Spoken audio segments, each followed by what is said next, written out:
what a candlestick actually represents. A candlestick is not a pattern, it's not a signal, it's a record of what buyers and sellers did during a specific period.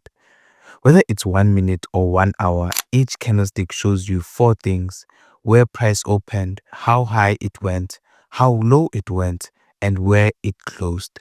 But the most important part is the close. The close tells you who won the battle. If price closes near the top, buyers were in control. If price closes near the bottom, sellers were in control. If price closes near the middle, nobody had control. So when you look at candlesticks, you are not memorizing shapes. You are reading effort, rejection, and control. Before we talk about strategies, entries, exits, indicators, you need to understand one thing, and that is every single candlestick tells a story. If you can understand what each candlestick say, you will stop guessing and actually start understanding why those candlesticks move and why price moves in certain ways. Now that you understand that, let me show you the three types of candlesticks I personally focus on. Let's talk about strength candles, because this is where most beginners get confused. A strength candle is a candle with a large body and a very small wick that tell you one side was clearly in control. If buyers are in control, price closes near the top. If sellers are in control, price closes near the bottom. What you see on the chart: large candle body, very small or no wicks, strong close near the high or low. Now let's explain why. A strength candle forms when one side completely overwhelms the other. Buyers enter aggressively, or sellers. Opposite side tries to push back. They fail. Price keep moving in one direction. Candle closes near the extreme. Small wicks means rejection failed. The losing side tried to stop price and couldn't. This tells you strong conviction, strong momentum, strong imbalance. This is like a tug of war where one team lets go of the rope. There is no struggle, just straight and direct movement. Now let's talk about indecision candles. Indecision means the market is confused. Buyers push price up, sellers push it down. Nobody wins. When the market is confused, your job is to simply do nothing. What is actually going on in an indecision candle? What you see on the chart: a small candle body, long upper wick, long lower wick, but that's just the results. Now let's explain the reason. An indecision candle forms when buyers and sellers are both active, but neither side is strong enough to take control. Here's the sequence: buyers push price up, sellers step in and push price down back. Buyers try again, sellers reject again. By the time the candle closes, buyers fail to hold the high, sellers fail to hold the low. So price closes near the middle. Why the body is small? The body tells you that all the effort produced, still there was no results. This is like two people pushing a door from opposite sides. Both are using strength. The door doesn't move. That's indecision. Control shift candles. A control shift happens when one side loses power and the other takes over. You'd usually see strong move in one direction, followed by rejection, then a strong candle in the opposite direction. That's not randomness, that's control changing hands. So number one side has been in control, buyers or sellers. Number two, that side starts to struggle. Number three, indecision appears. Number four, orders get absorbed. Number five, opposite side enters with force. Number six, price moves decisively. Imagine a tire boxer dominating early rounds. Suddenly, the moment opponent lands a clean, powerful punch, that punch doesn't just hurt, it changes the fight. How all three connect. Indecision tells me when not to trade. Strength tells me who is active. Control shift tells me when the market has made a decision. Everything I explained so far means nothing if you don't know how to actually use it in real chart time. So instead of giving you the theory, let me show how I use these three candlesticks in the live chart. Watch closely, because this is where everything will make sense and where you can actually start making real money. So first things first, we have this strength candle here, and then we have this control shift candlestick right here. Then we also have this doji here, right? And one thing you should see is that this strength candle, since we got it, price really shot up, right? Why? Because it is a strength candle. And if you look closely again here, the same strength candle that we saw here made the price move down, right? So keep it in mind that strength candles actually help us with the overall momentum, right? Once you see a strength candle, also known as engulfing candlestick, there is a higher chance of the market going in that direction. Now, a lot of people make a mistake of randomly looking at these strength candles at random places. No, you are not meant to look at them at random places. You are meant to look at them at areas of interest, support and resistance, supply and demand. I personally use areas of interest, and I'll demonstrate how I use them in this video. So as you can see, the first things first I like to do is I would like to show you guys what happened, right? So as you guys can clearly see here, we got our strength candle, also known as the engulfing character, shift of character, control shift here, right? And then we also had a couple of doges here, indecision candles. Even here at the bottom, you got an indecision candle. So now the reason why I'm saying this is because this is very important, because once you see this shift of character in a area of interest, a support and resistance, or supply and demand, you can wait for this shift of character, right? So it was clearly bearish here, then it turned and it was clearly bearish, right?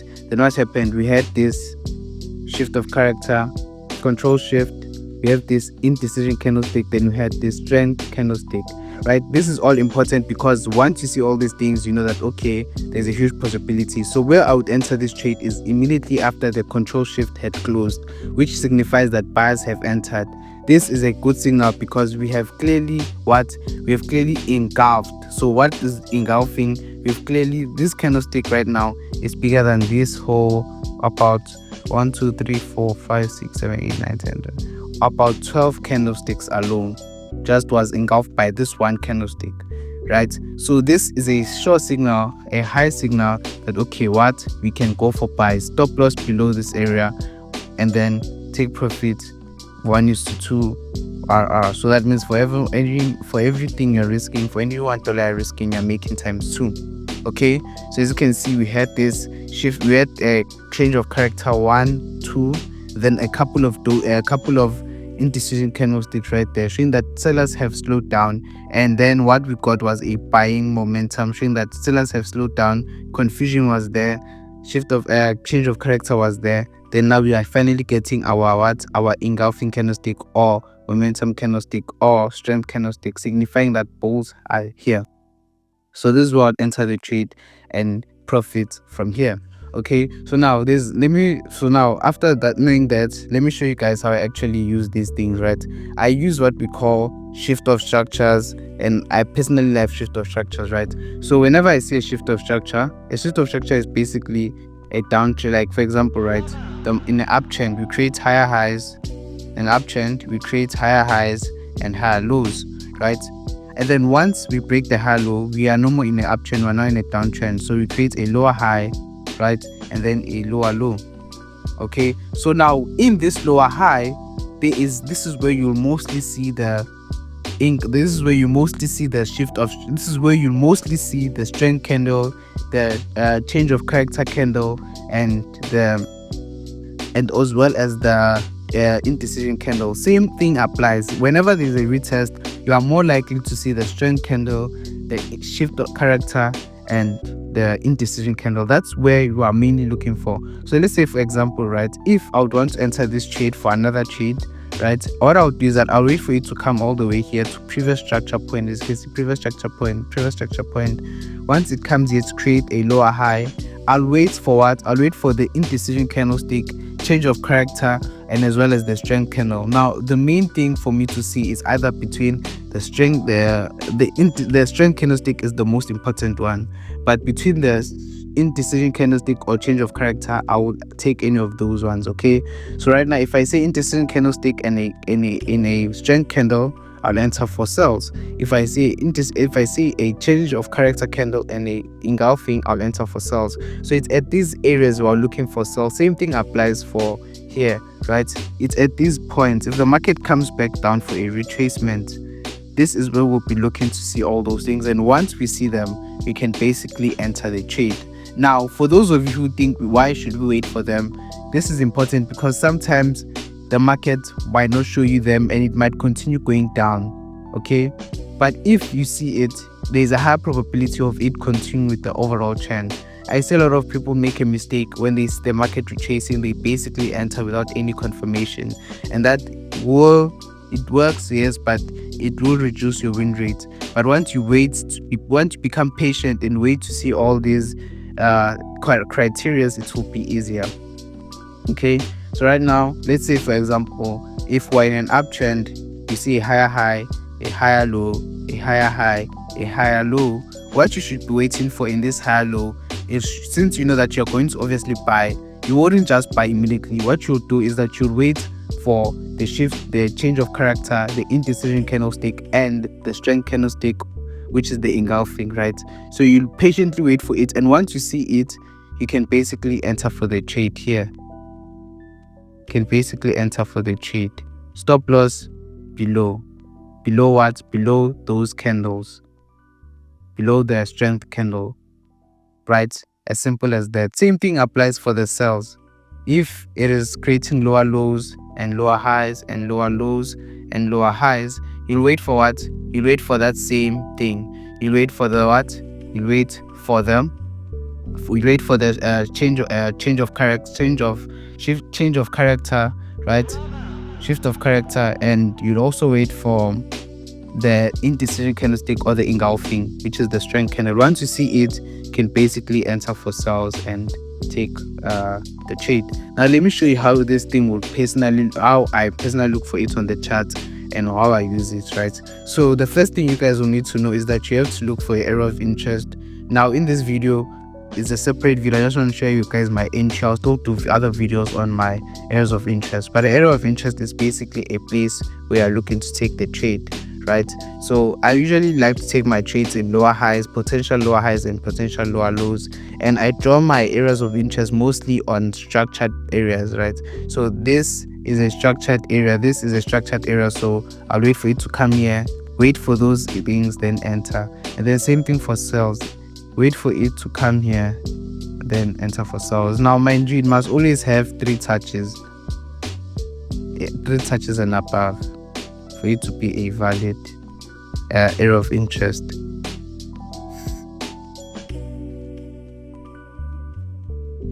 Right, so yes, now let me go straight into the charts, right? One thing you will see is that here we were creating higher highs and higher lows, so let's mark them up all together. We're creating higher highs, higher lows, higher highs, higher lows, higher highs, higher lows, and then higher equal highs, right? Then what did we do? We finally broke structure. Now what does a break of structure mean? That we have shifted structure, right? Now since we know that we have shifted structure, we are looking for sells. Now this candlestick, they help us know when to exactly enter the market, right? Market structure help us know the overall direction, and then the candlestick patterns, like the candlesticks I showed you, the shift of the change of character, the change of character, the indecision candlestick, as well as the strength candlestick, they help us know when to exactly enter the market. So for here, it will be a lower high, right? Lower low, right? Lower high, and then as you can see here, this is where I place my area of interest. Why? Because we have more than 3 touches here, right? We have more than 3 touches here, so this is where I'll place my area of interest, because we have 1, 2, 3,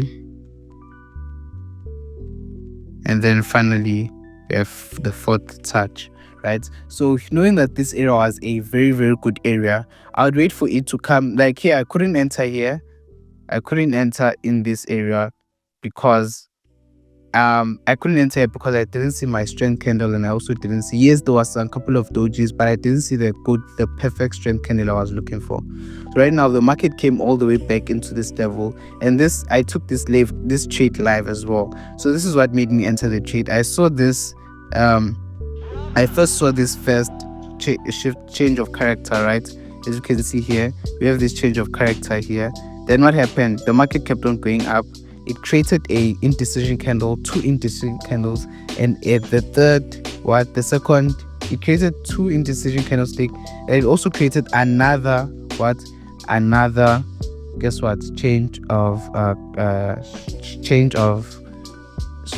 character, right? Or in this change of shift of character or change of character. Then after creating it, we saw this powerful strength candle, signifying that sellers have stepped in and we are ready to sell. So this is where I personally took the trade for sales. Remember, we saw multiple indecision candlestick with as well as a change of character. So this is where I entered stop loss above the area of interest and round psychological level. Then this is how I made a 1:2. As simple as that. If this made sense to you, save this video and watch it again. One of the biggest mistakes a lot of people do is that they watch the video and they don't watch it again. So consistency is key. The more you watch, the more you learn. So save this video, watch, share it to a friend or anyone you want to learn forex trading. So don't forget to subscribe, like this video, share, and I'll leave the link to my free Telegram channel just in case you want to check it out. And yeah, please subscribe. Peace.